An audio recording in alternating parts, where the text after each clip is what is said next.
guys. Hi guys, hello, my loves. How are you guys all doing today? Welcome back to a.k.a. ASMR. So, for today's video, I'm going to be reading you a story or a book, whatever. So you can go to sleep, relax. So this is gonna be like a bedtime story for you, I guess. So yeah, I hope you guys enjoy. So let's just get started. I'm probably only gonna read you to chapter 2, because my phone's going to die if I try to read more. I might not even get to chapter 2, I'm gonna be honest, because it's kind of a lot of pages, but I'll try my best. Okay, so let's just get started. So the book I'm gonna read to you is Trixie Belden, number 2, and the Red Trailer Mystery. I found this book when we were moving from my old house, so I wanted to read it.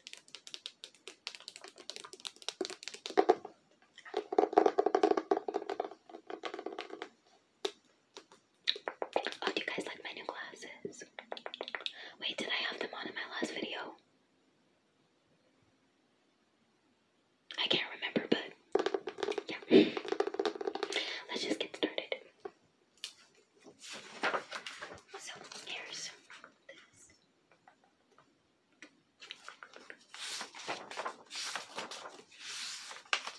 And here's the first page. So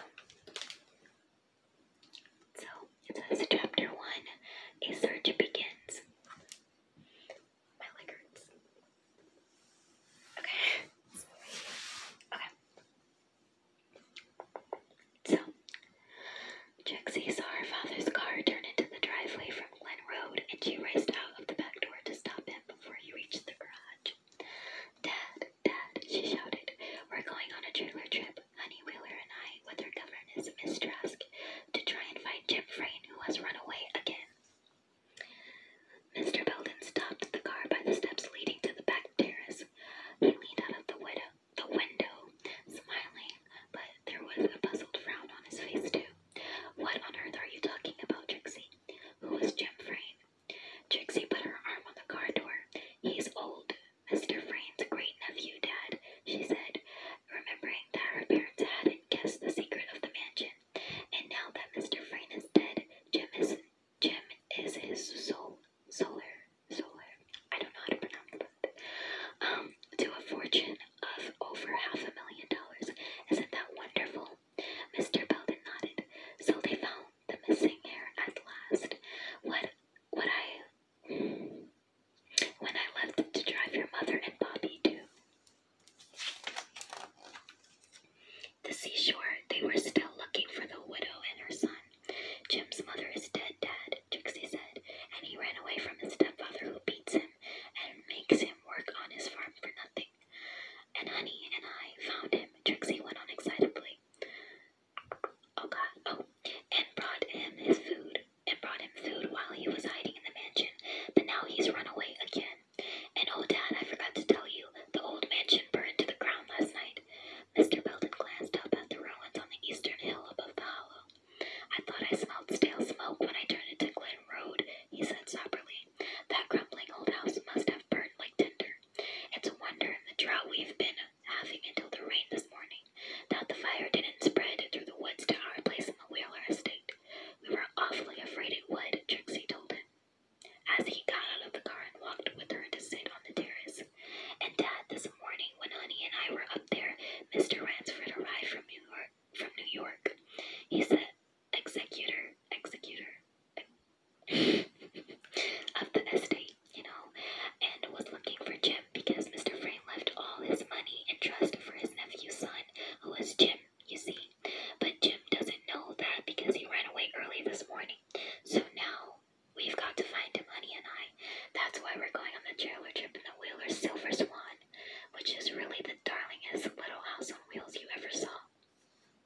I see why a trailer trip is necessary.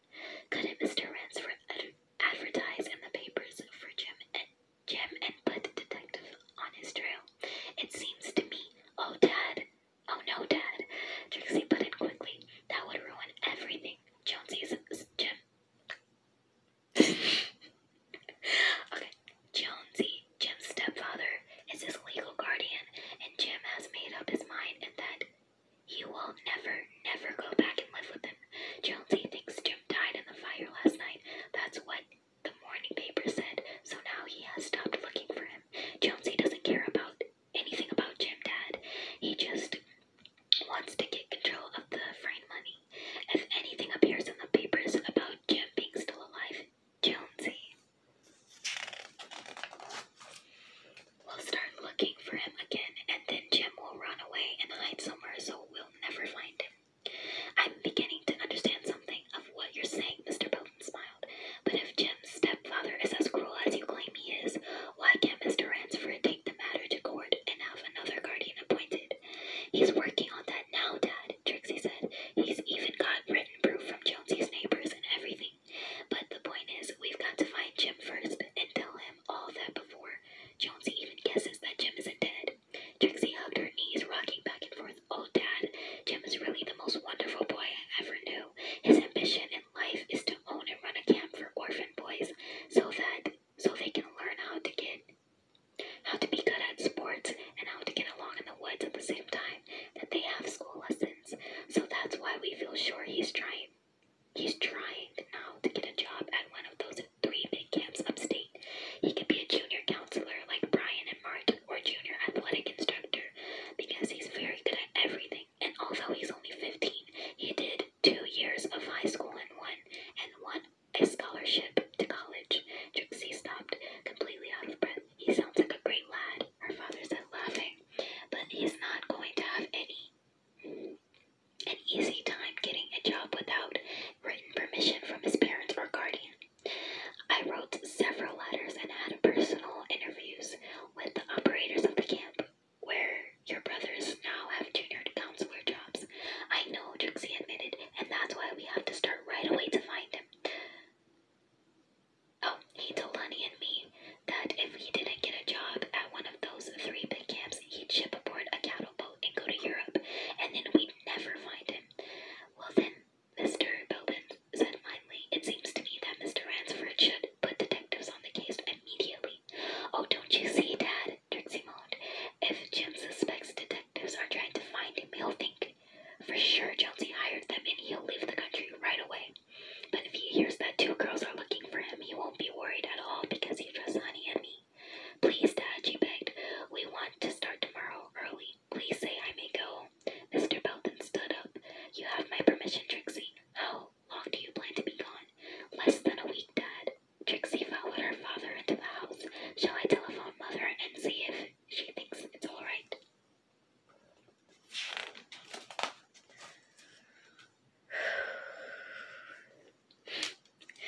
Okay, I'm really hoping my phone doesn't die in the middle of this because that would suck. Anyway. Okay. I'll call her myself, Mr. Belton said. As a matter of fact, this will work out very well. Your mother and Bobby plan to stay at the seashore until next weekend anyway. So it would be lonely here for you. I can get Miss Green out from the village to keep the house free for me. God. As he picked up the phone with one hand, he handed Trixie a crisp $5 bill with the other. Here's your first week's salary. He grinned in, imitating Trixie's attitude.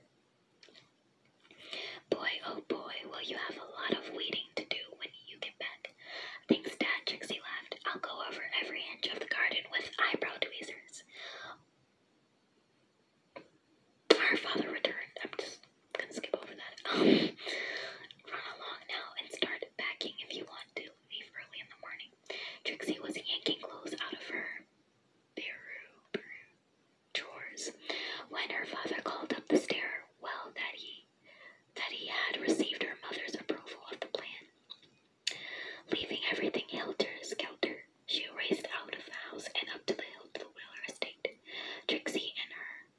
Trixie and her three brothers and their parents lived in a little white frame house down in the hollow, and the name of their place was Crabapple Farm.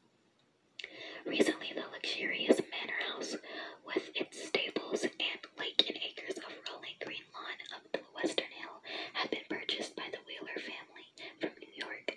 Honey Wheeler and Trixie, who were both 13, had soon become fast friends. Sorry, I got notifications. Honey, Trixie shouted as she took the steps to the manor house veranda. Two at a time. Dad says I can. Oh, I can hardly wait. Honey and her governess were upstairs packing when Trixie burst into the dainty room with its white ruffled organdy curtains and matching bedspread.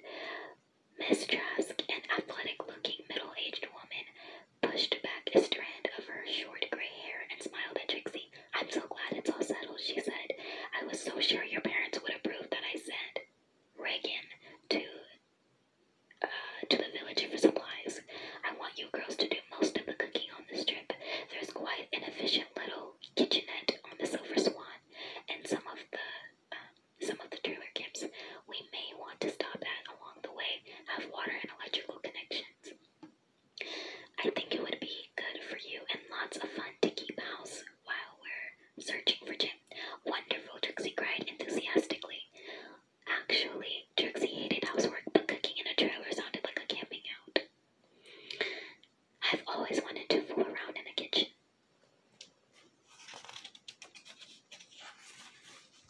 Wait, before I continue, let's do some page sounds.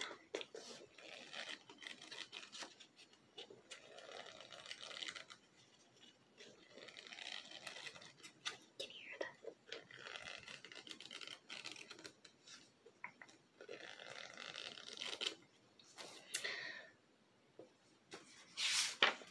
Oh, okay, I forgot where I was for a second. Okay.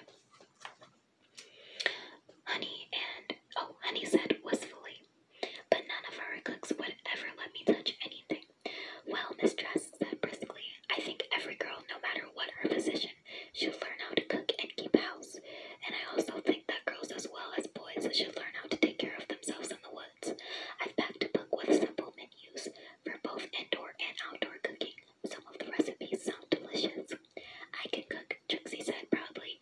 I fixed homemade baked beans for Dad's supper tonight. It's a cinch, and she admitted with a grin. You just put some pea beans into a pot with water and chili sauce, garlic, onions, salt, pork, or bacon, and molasses, and bake the whole mess slowly for 8 hours. Sounds divine, Honey said admiringly, and added to Miss Trask, when we find Jim, he'll teach us how to take care of ourselves in the woods. He's a real woodsman, and promised to show us how to skin and cook a rabbit on a spit and build a shanty tent between the 2 trees and everything. I'm sorry you girls never gave me a chance to meet him, Miss Trask said. Reagan was telling us just now what a great lad Jim is and what an expert horseman. We wanted to tell you about him, Miss Trask, Honey said impulsively. We knew we should.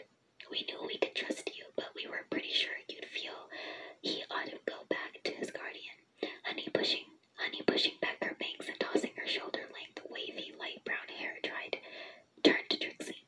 Her huge hazel eyes were wide with sympathy for the runaway. If he hadn't been for that awful Jonesy, we wouldn't have told Miss Trask about Jim, wouldn't we? Trixie nodded so vigorously that her sandy curls tumbled down her tanned forehead. She was not quite as tall as Honey, but a lot sturdier. Miss Trask glanced at her appraisingly. All of those sweaters, bathing suits, jerseys, and shorts that Honey wore at camp last summer are too small for her now, she told Trixie, but they should fit you perfectly. You don't know. Why don't you let me put the lot of them in the extra suitcase and bring them along? Then all you'd have to pack would be dungarees, underclothes, and socks,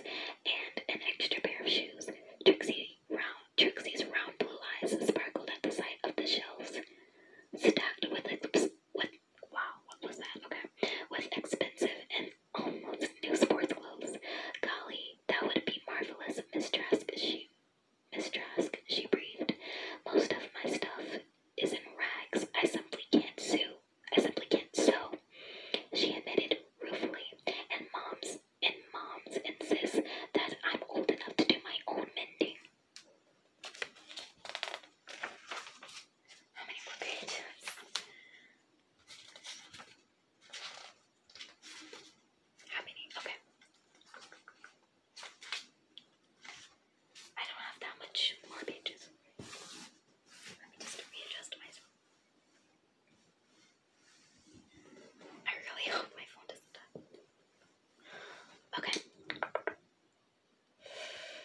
Okay. I'll do your mending, Trixie, Honey offered. That's one thing that awful governess I had before you, Miss Trask, showed me how to do well. She laughed. Mother can't sew or cook either, and she doesn't approve of girls doing anything that might hurt their hands. She'd have a fit if she knew I'd been riding horses and bikes all week without gloves.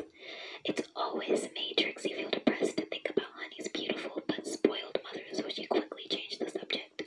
Well, I better go home now and fix Dad's supper, she said. See you at the crack of dawn. But they did not get off to an early start after all. At the last minute, both girls decided to take their dogs, the Belton Irish setter Reddy and Honey's new spaniel puppy Bud, and of course, after they had packed everything into the spacious, chrome-trimmed, sky-blue trailer, neither dog could be found. Finally, Reagan, the wheeler's natured groom, located Bud, who had accidentally got shut into an empty horse stall. But although Trixie called and whispered and whistled for what seemed like hours, there was no sign of Reddy. We can't go off and leave him now, she wailed as it grew later and later. Dad won't be home until supper time, and Miss Green isn't coming out from the village until 5 o'clock. Both of them will think Reddy is with us, and so they won't even look for him. Something awful may have happened to him. I've got to find him. She and Honey tramped through the woods that ran between the Wheeler estate and the burned-down mansion, calling and whistling until noon. After lunch, Trixie gave one last discouraged shout. This time there was an answering bark. Reddy minus his collar, his silky auburn coat matted with the burrs, came pounding up the hollow to the Wheeler driveway where the trailer was parked. Oh, Reddy, Trixie scolded him affectionately. You've lost your collar again. You're just about the worst nuisance in the world. Oh my god. Where am I? I literally forgot.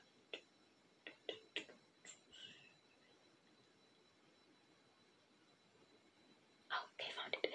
Reagan reached down to pat the setter's head and said, "He's awfully hot and sweaty, Trixie. I think he must have got his collar caught in something and only just worked his way